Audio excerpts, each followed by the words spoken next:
So last year I did a video about what to say to a Jehovah's Witness who comes to your door. I was one of Jehovah's Witnesses for 30 years, so I know it's going to get the wheels turning. Like, I know what's going to be most effective. I'll make sure to leave a link to that video in the bio below. So that video was more about how to treat the Jehovah's Witness if you want to make a positive impression and get them thinking. This video is a little different. Let's say a nice lady comes to your door, guy in a suit, you guys are chatting. Everything seems pleasant, or maybe you're just in a mood and you want to ask them that one question that's going to cut through the fat, all right? You ask them this: what happens if someone wants to leave your church? All right, this isn't some big doctrinal debate. That's guaranteed failure right there. Abort mission. All right, this is a good question for 3 reasons. 1, by playing dumb, they don't feel attacked. Because if a Jehovah's Witness feels attacked, they're going to shut down. Okay, so you don't want to lead on that you know about the shunning practice. All right, 2, by using the word church, it implies almost like an innocence or an ignorance on your part because they don't call themselves church. You can think of it as conversational baking soda. It neutralizes any strong emotions that might start to well up, and they'll be less defensive. Because again, if they hear the name, they're gonna think, well, like, why are you attacking us? My mother used to do this all the time. She used to respond like this all the time to criticism. Like, she would just deflect it and be like, well, why don't they make fun of the Baptists? Why don't they criticize the Methodists? Why do they have to attack the witnesses? You don't hear them talking bad. Yes, my mother talks like this. Why do they have to talk about the witnesses? You know, why are they not criticizing the Episcopalians? All right, Ma, I'm not going to unpack all those reasons here, obviously. But again, by using church instead of their name, it's not going to feel like a direct attack against Jehovah's Witnesses, the organization. And 3, this is a good question because they know damn well what happens. But with the right person, if you get the right person, it will get them thinking. They're going to have an inner response of like, oh man, how am I gonna explain this? It will at least generate some sort of self-reflection. How do I know this? It's happened to me. It's happened to countless former Jehovah's Witnesses who knew better, who had doubts, and they didn't wake up right then on the spot, neither did I, but when somebody came to us with a very reasonable question and we knew what the answer was, it was like, oh, I really don't want to talk about this, but I know they're right. Specifically, you have to understand, by being non-confrontational, if they can just smell that you're being a smartass, if you're putting out that vibe like, heh, got him. I mean, okay, you'll be satisfied with yourself, like pat yourself on the back. I mean, whatever, dude, you can do that, but you're not going to be the one who makes a difference because you're going to be too busy off at how clever you are. Moving on. When you ask this question, you will come across 3 kinds of people: the liar, the fanatic, or the apologist. The liar. All right, this witness will just flat out lie to you like it's not a thing. Like, what shunning? Have you heard about this? Now they're playing dumb because they know this makes them sound bad. And what reasonable person who values family and family relationships would find that appealing? Like, oh yeah, I can't wait to hear what else you have to say. You have to understand that their PR front, or the person preaching to you right now on your doorstep, they're not going to say they have a decades-long legacy of cutting off family members who leave or who decide they don't want to be Jehovah's Witnesses anymore. They're not going to talk about the countless people who have unalived themselves because they were so effed up in the head over being ostracized by their family and everyone they knew. Being treated like a criminal. When even some criminals get care packages, their mama comes to visit them behind the plexiglass. No phone calls, no texts, no hey, are you alive? How's life for you? Psh! Treats their family member like they are dead. In fact, the rate of disfellowshipping or excommunication is so high in the Jehovah's Witnesses that the likelihood that the person that's standing on your doorstep is probably shunning someone in their family right now. Their child, sister, maybe it's their mom or dad. I mean, you think my 73-year-old Yenta of a mother is gonna go to someone's door and be like, good morning, I haven't spoken to my daughter in 8 years. It's killing me as a mother. Would you like to hear an encouraging message from God's word, the Bible?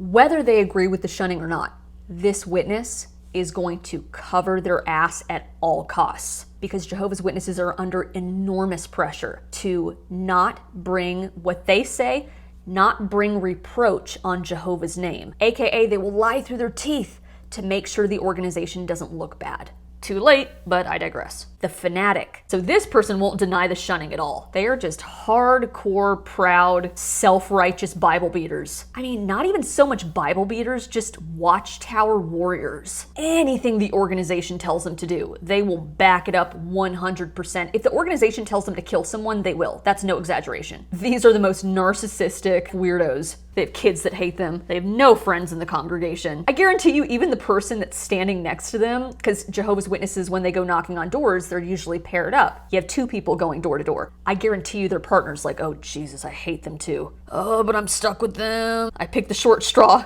Yeah, there's no reasoning with this person. They are the fire and brimstone equivalent of the Jehovah's Witnesses. The apologist. The apologist may have doubts. They may even be a little ashamed of the shunning and that part of their religious history, but they're never going to tell you that. They will acknowledge the shunning, but they're going to downplay it. What's most likely going to happen is they're probably going to bring up the most recent policy shift that happened in 2023 in the organization, where now you can give a brief greeting to someone who is removed in the congregation, as opposed to just don't make eye contact, cut them off, act like they're dead. Oh, it's so sweet. You're giving us this leeway to say hello to this person, but I can't carry on a conversation with them. They're using the word removed. They're not going to use the word disfellowshipped. They're trying to can that word. There's been legal battles and they've gotten themselves into hot water. I'm not unpacking that here. They're basically trying to rebrand. Yeah, we still have the rocking chairs and the mashed potatoes. Well, we got rid of the cracker and his barrel. And everyone's like, we can still see the guy. The guy has been seared into our brains. Nice try. So the apologist might try to, they'll acknowledge the shunning, but they'll try to make it sound like it's not as bad as it really is. As you might have heard, like things that you may have heard, but it's all true what you've heard. There is a legacy of treating former Jehovah's Witnesses, cutting off family members, who have either left of their own volition or were excommunicated, kicked out against their will, treating that person like they are dead. But the apologists will call it a loving arrangement. Their indoctrination is, it's a loving arrangement. Shunning is loving. It's going to help the person come to their senses. And I've talked about this in other videos about how you don't abandon your loved ones at their lowest point if they do have a real problem. And the only reason someone would go through the humiliating process of groveling to get reinstated is so they can see their families again. So it's a completely manipulative process. I mean, if you look at their website, they even have multiple pages dedicated to this very subject. Like this piece, for instance, How Did Jehovah's Witnesses Treat Those Who Used to Belong to Their Religion? Which is an absolute masterclass in revisionist history. I'm not going to do a comprehensive review. You can do that if you want to. But it'll say things like, what leads a person to being removed from the congregation? And it'll say like, well, the Bible determines that. For example, it lists actions such as adultery, drunkenness, murder, domestic abuse, and theft. I mean, short of murder, I've known people who embezzled money in the congregation, at their jobs, nothing happened. Drunkenness, that's a prerequisite to be an elder. Domestic abuse, so many people beat their spouse over the years. And again, they came out smelling like a rose. And adultery.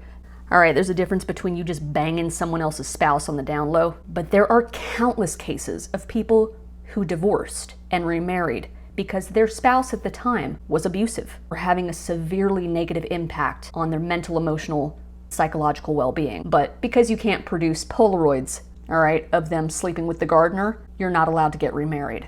And then it goes on to say things like, the elders will do everything in their power not to disfellowship the person, or you'll see they'll use the word removed. They do everything possible when that's a complete lie. We all know it. If anything, they are poised and ready with their finger over the trigger. Anyone who's ever had the pleasure of being called before a judicial hearing knows it's a kangaroo court, wrought with congregation politics and ulterior motives. I mean, you can do the whole thing. You can express sincere remorse. All right, you can cry, beg, shit your pants. It doesn't matter. They had their minds made up about you before you even stepped foot through the door. And then, how do we treat those who've been removed? Everything looks like it's copacetic. Everything's fine. We welcome people. We may not socialize for a long time, but we're nice to them, yada, yada. You can read the rest. If your website has this like rabbit hole FAQ of like, do Jehovah's Witnesses break up families or build them up? If you have to prove that you're not a cult, it's food for thought. This is part of the glossy PR front that I was referring to. That, they're having to play damage control because they've caused irreparable damage to families over the generations. It's manipulation. Pure and simple. It has nothing to do with love. So, there you go. This is not about how do I wake up a witness. You can't wake up a witness who's who's not ready to wake up. Imagine you're asleep and someone jostles you awake. You might be jostled awake, but you're pissed, you're irritable, you're gonna fall right back asleep and go, no, I need my pillow. Get off. You're gonna resist it. They need to gently wake up. And the way that you facilitate them gently waking up is by asking a question like this. So anyways, I hope you found this video helpful. Check out my other video. Thank you guys so much for tuning in, and I will see you next time.